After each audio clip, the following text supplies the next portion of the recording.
नमस्कार श्रोते हो, इरा ब्लॉगिंग मराठी या युट्यूब चॅनलवर सर्वांचे हार्दिक स्वागत. आपण ऐकत आहात प्रीत नव्याने भरली या कथेचा भाग 27. कालचा पूर्ण दिवस खूप टेन्शन मध्ये गेला ग. मी तुला कॉल करू शकलो नाही. काही वेळाने मोबाईलला रेंज नव्हती आणि मी बिझी होतो, अपसेट होतो. त्यामुळे मी तुझ्याशी बोलू शकलो नाही. त्याबद्दल खरंच सॉरी. अंशुमनने तिच्या माथ्यावर चुंबन घेतलं. इट्स ओके, मी समजू शकते. पण तू कुठे होतास काल दिवसभर? हॉस्पिटलमध्ये. हॉस्पिटलमध्ये? पण का? सौरभचं काही झालंय का? तो सिरियस आहे का? त्याला जास्त त्रास होतोय का? कसा आहे तो? बरा आहे ना? सानू रिलॅक्स, शांत हो, मी सगळं सांगतो. अंशुमन तिला बाल्कनीतून रूममध्ये घेऊन आला.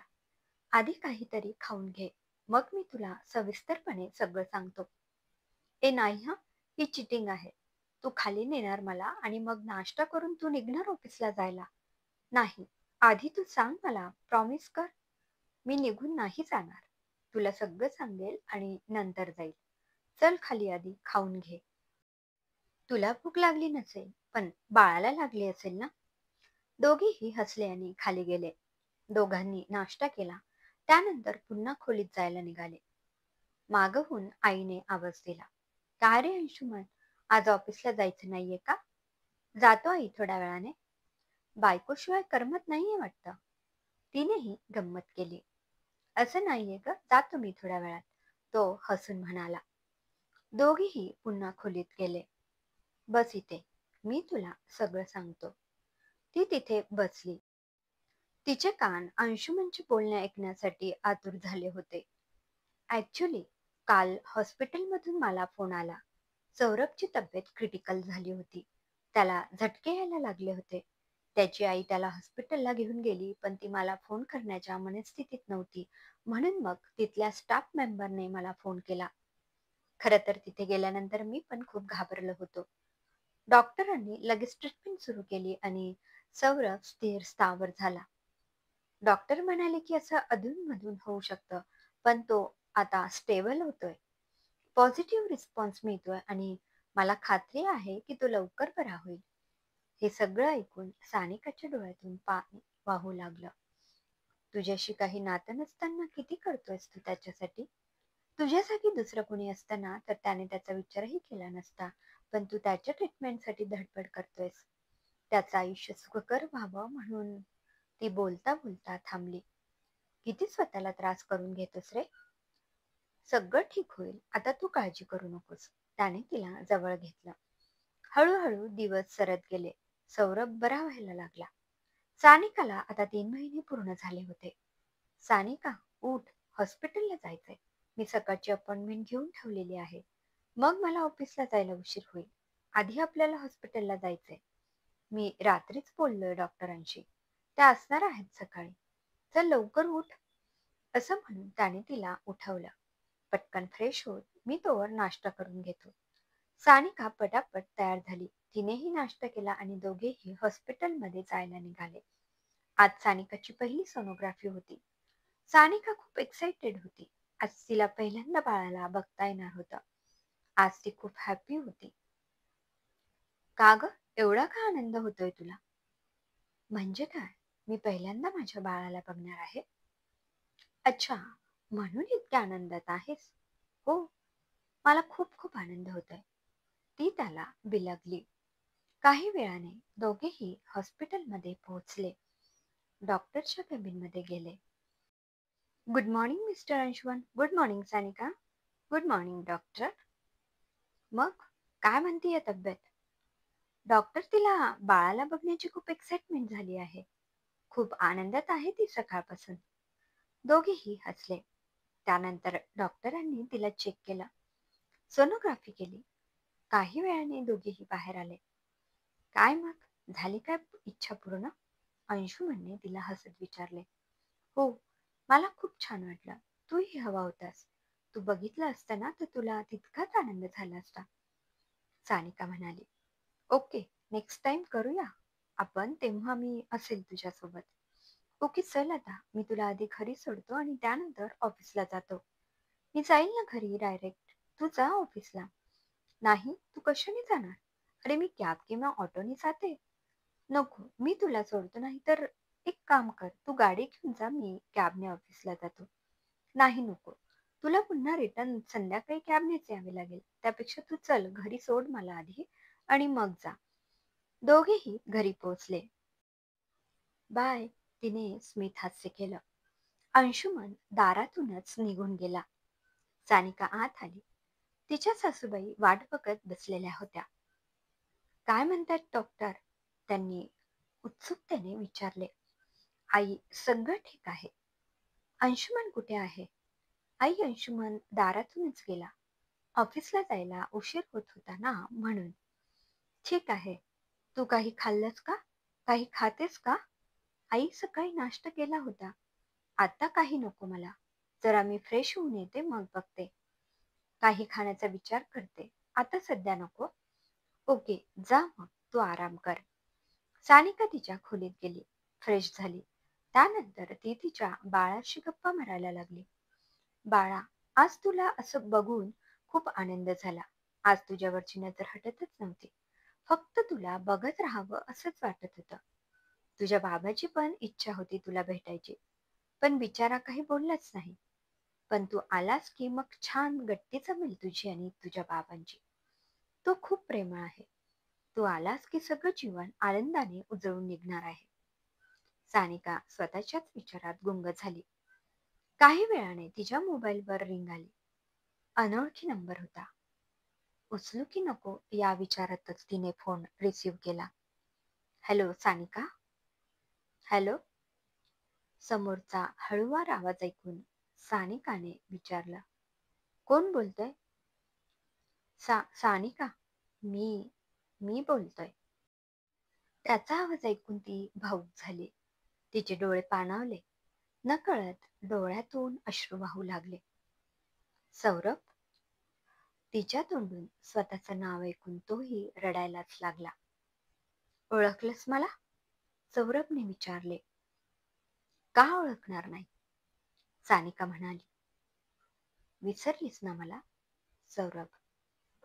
नाही, मी तुला कधीच विसरू शकत नाही. मग इतक्या महिन्यात एकदाही भेटायला का आली नाहीस? आले होते, पण त्यावेळी तू बोलण्याच्या मनस्थितीत नव्हतास. तुझी ती अवस्था बघवत नव्हती. आता कसा आहे सौरभ? बरं आहे. आता मला बरं वाटतंय, पण आता राहवत नाहीये. म्हणजे? तुला बघावंसं वाटतंय. एकदा तुला डोळे भरून बघावं वाटतंय. खूप खूप बोलावंसं वाटतंय तुझ्याशी, पण ते शक्य नाहीये, मला माहिती आहे. खरं तर मी तुला थँक्यू म्हणायला फोन केला. तू नसते तर कदाचित आज मी बरा झालो नसतो. मी कदाचित जिवंतही नसतो. थँक्स म्हणायचं असेल तर अंशुमनला म्हण, कारण मी काहीच केले नाहीये. जे काही केलंय ते अंशुमनने केलंय. त्याची धडपड आणि त्याची मेहनत आहे. तू बोलशील त्याला थँक्स? नाही, तू स्वतः इकडे ये आणि बोल त्याच्याशी. त्यालाही बरं वाटेल. त्यानिमित्ताने तुझं माझ्या घरी येणं होईल. तुलाही बरं वाटेल आणि हो, येताना काकूंनाही घेऊन ये. मला त्यांना भेटायचंय, त्यांच्याशी बोलायचंय. सौरभने फक्त होकारार्थी मान हलवली आणि फोन तसाच ठेवून दिला. त्याला तिच्याशी बरंच काही बोलायचं होतं, पण सगळं मनातलं मनातच राहून गेलं. डोळ्यातून अश्रू ढाळण्याशिवाय तो काहीच करू शकला नव्हता. ती जुन्या आठवणीत रमली. दोघांचं एकमेकांना भेटणं, तासनतास गप्पा मारणं, एकमेकांना आणाभाका देणं, सगळं डोळ्यासमोरून तरळून गेलं. त्याचं ते पाण्यात चिंब होणं, एकमेकांशी डोळ्यांनी बोलणं. सानिका बाळा, कोणत्या विचारात गुंतलीस? सासूबाईंच्या आवाजाने ती भानावर आली. पाणावलेले डोळे तिने लगेच पुसले. त्यांच्या लक्षात आलं आणि त्यांनी लगेच विचारलं, सानिका, अगं तू रडतेस? काय झालं? कुणी काही बोललं का तुला? तुला पोटात दुखतंय का? काय झालं मला सांग, आपण डॉक्टरांकडे जायचं का? तू बोल ना, काय झालंय तुला? आई, मी बरी आहे. प्लीज तुम्ही शांत व्हा. मी खरंच बरी आहे. काय झालं मग, का रडतीयस? मी रडत नव्हते. असंच थोडी भावुक झाले होते. बाळाशी गप्पा मारत होते ना, म्हणून. असं होय. मला वाटलं रडत होतेस की काय. मी घाबरले. मला वाटलं रडत असेल तर मी आता अंशुमनला काय सांगणार? आई, का घाबरता एवढं? कुणीही तुम्हाला काहीही बोलणार नाही. मी व्यवस्थित आहे. माझं बाळही व्यवस्थित आहे. उगाच काळजी करत बसत जाऊ नका. सानिकाने त्यांची समजूत घातली. 6 महिन्यानंतर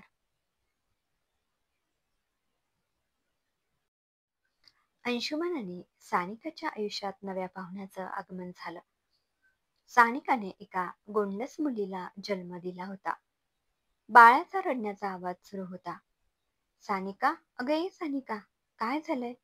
सुरभी का रडते? काय झालंय? अनुराधाताई सानिकाच्या बेडरूम मध्ये आल्या. तिच्याकडून बघून पुन्हा म्हणाल्या, काय झालं सानिका? सुरभी का रडत आहे? आई, काही कळतच नाहीये. बघा ना काय होतंय. पोट दुखते की अजून काही होतंय मला काही कळतच नाहीये. सारखी नुसती रडतीये. तू पॅनिक होऊ नकोस, मी बघते. अनुराधाताईंनी सुरभीला हातात घेतलं. अंगाई गीत गायला सुरुवात केली. तिला थोडं हलवलं. काही वेळाने सुरभी शांत झाली आणि अनुराधाताईंजवळ झोपली. सानिका बराच वेळ त्या दोघींना बघत बसली होती. दोघीही एकमेकींकडे बघून हसल्या. आई, तुमच्याकडे आल्यानंतर कशी पटकन शांत झाली आणि माझ्याकडे नुसती रडत होती. काळजी करू नको, सगळं ठीक होईल. तुम्हाला जमेल हळूहळू. अनुराधाताईंच्या मदतीने सानिका सगळं शिकत होती. अंशुमनही तिला मदत करत होता. तिला हवं नको ते सगळं बघत होता. खूप छान आणि आनंदात दिवस जात होते. सौरभनेही त्याच्या स्वतःचा बिझनेस सुरू केला होता. तो त्याच्या आयुष्यात सेटल झाला होता. त्याची आई आणि तो दोघेही आनंदात राहत होते. सौरभ, आता सगळं नीट चाललंय. आता तरी लग्नाचा विचार कर रे. आता माझ्याच्याने जास्त काम होत नाही. मला मदतीला सुनबाई तरी घेऊन ये. आई, अजून 1-2 वर्ष थांब ग. मला नीट सगळं करू दे. आपण एक छान नवीन घर घेऊया, एक गाडी घेऊया. मग लग्नाचा विचार करू.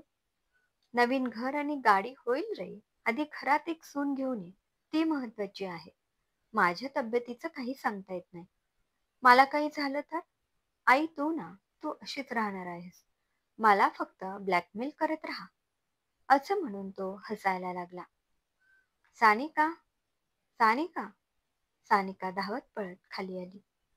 अरे सौरभ, तू इथे? आज इकडे कसा काय? ये ना, आत ये. तो आत येऊन बसला. तुझ्या पिल्लूला बघायला आलो होतो. अरे वा, पण तू थोडा उशीर केलास. तो दचकून उभा राहिला. अरे घाबरू नको, ती झोपली आहे. आधी आला असता तर तिच्यासोबत तुला वेळ घालवता आला असता, असं म्हणायचं होतं मला. घाबरलो ना मी, सौरभ म्हणाला. दोघेही हसायला लागले. काही वेळाने अंशुमनही घरी आला. त्यांच्यामध्ये गप्पा रंगल्या. काही वेळ बाळासोबत खेळून सौरभ तिथून निघून गेला. अंशुमन, सानिका आणि सुरभी तिघांचं त्रिकोणी कुटुंब बहरत होतं. पण म्हणतात ना, नियतीच्या मनात काहीतरी वेगळंच असतं. आपण जसा विचार करतो तसं काही घडतच नाही. नशिबाचे फासे पलटले आणि नको ते घडलं. त्या एका घटनेमुळं सानिकाच्या आयुष्यात वादळ आलं. तिच्या आयुष्याची घडी विस्कटली. काय घडलं असेल सानिकाच्या आयुष्यात? कोणत्या वादळामुळे तिचं आयुष्य विखरलं? जाणून घेण्यासाठी पुढील भाग नक्की ऐका. धन्यवाद. लेखिका ऋतुजा वैरागडकर. श्रोतेहो, कसा वाटला कथेचा हा भाग कमेंटमध्ये अवश्य कळवा. पुन्हा भेटूया कथेच्या पुढील भागात. धन्यवाद.